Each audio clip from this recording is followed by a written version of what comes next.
Your deviled eggs aren't bad. They're just bland. You're building them wrong. It's not the eggs. Let's fix that. We're going to start at the very beginning. 8 eggs covered by 1 inch of water. We're going to cook them the right way. Let's go to the stove. So one of the tricks when you're making deviled eggs is not to overcook your eggs. And so if you've got your eggs done correctly, the texture of the egg yolk is going to be right. So all you really need to do is start with cold water. And my recipe actually only uses 6 eggs, but I make an extra couple because I almost always want one to eat, and I almost always break one. So I just give myself a little bit of insurance. So I've got these covered with 1 inch of cold water, and I'm just going to bring them up to a boil. I have my pot lid handy because I'm simply going to throw, as soon as it comes to a boil, I'm going to take it off the heat. I'm going to throw the lid on it, and then I'm going to set a timer, right? So right now we're just waiting on it to boil. Okay, this is not quite a high boil yet. Can y'all see? A little bit. But at this point, pop a lid on it. We're going to set a timer for 12 minutes. I'm going to move it off the heat. 12 minutes, okay? Whoop, there we go. Don't touch it. 12 minutes. All right, we went 12 minutes, and our eggs are still very hot. But to stop the cooking process, we want to kind of chill them pretty quickly. And the best way to do that is an ice bath. And so I've got my little ice cubes over here.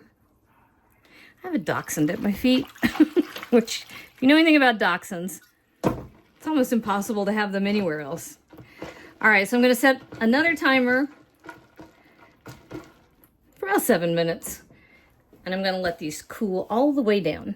Okay, so we have eggs. I just peeled them, cut them in half, popped the yolks in here.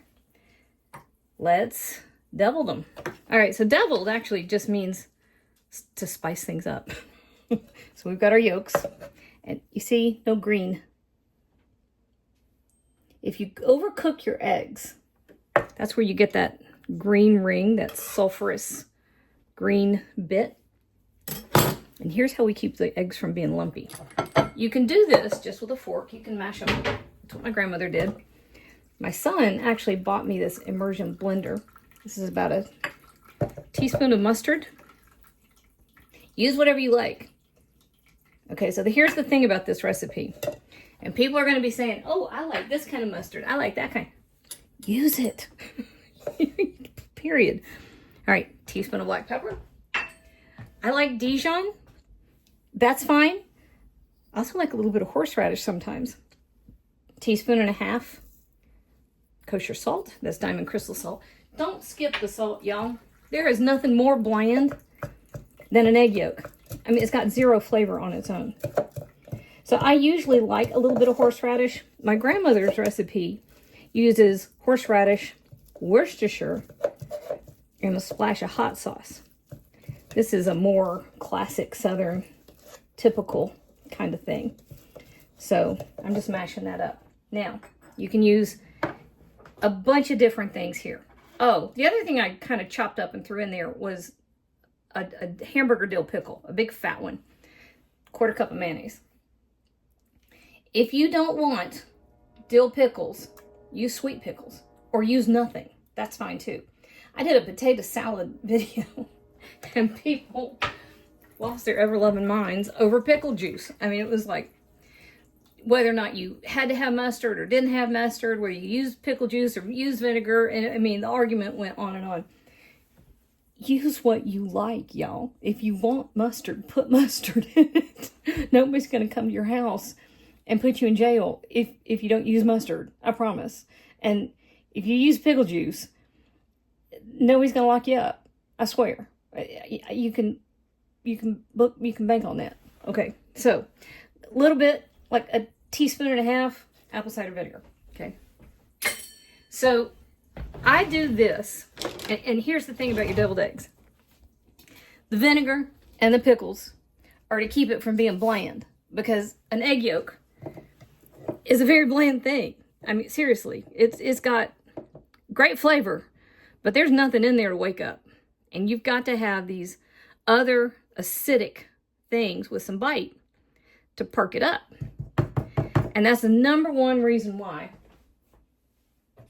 Oh, yum. People have bland. Oh, sorry. People have bland, flat, tasting deviled eggs. They don't use salt. They don't use acid. All right. So you can do this in a regular food processor. I just have an immersion blender. You can do it with a fork. I didn't have anything for the longest time.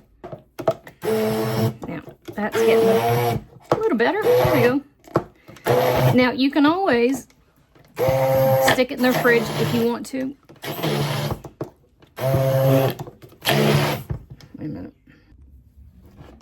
That's better. That's about the consistency we want.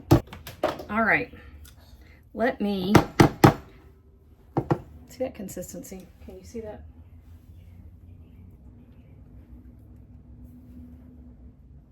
Where it's holding its shape, but it's not super stiff. That's what you want. Just like that.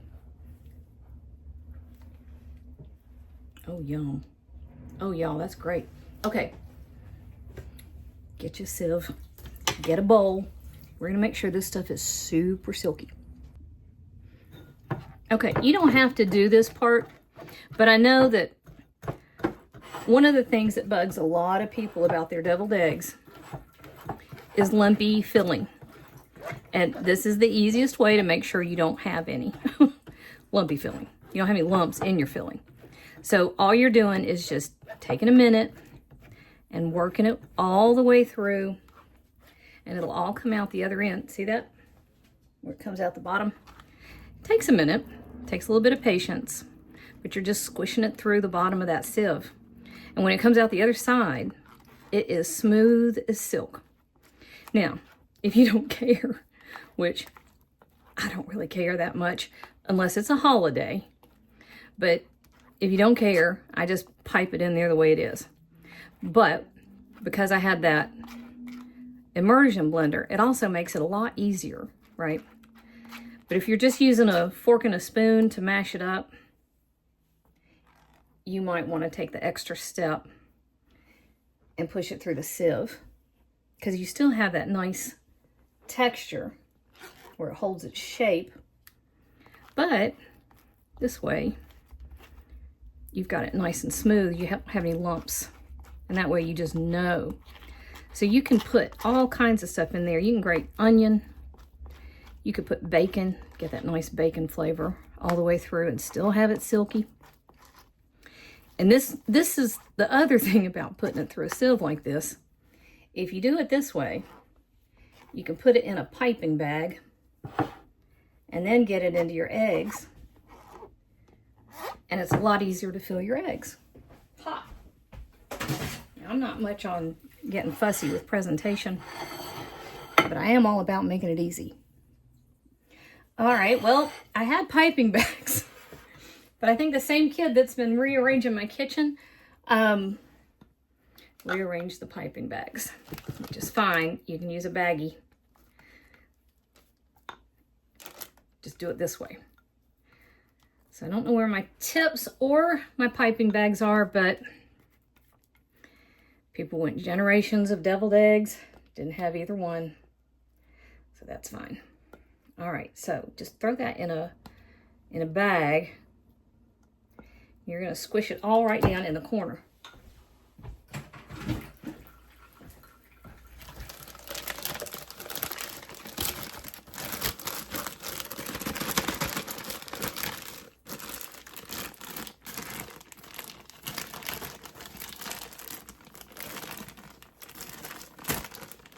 There we go. And find your scissors. Or if the scissors are in the dishwasher, there you go. That works too. All right. You have to be able to be creative and improvise.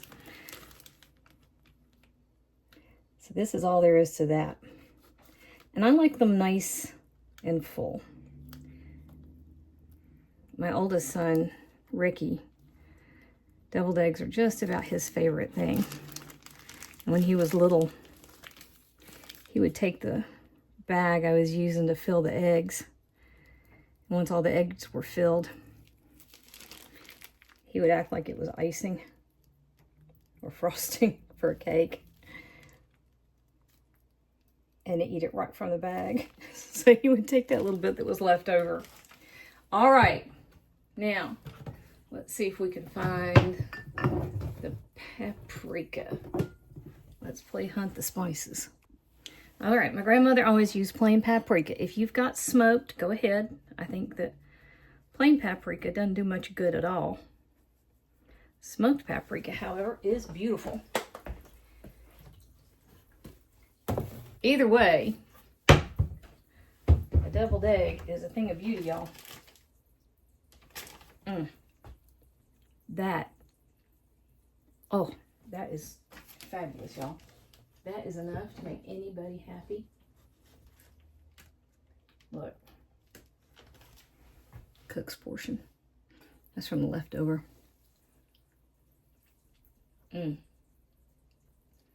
That's fine enough for anybody's church supper, potluck, barbecue, you name it. That nailed it. You'll never have a bland deviled egg again in your life.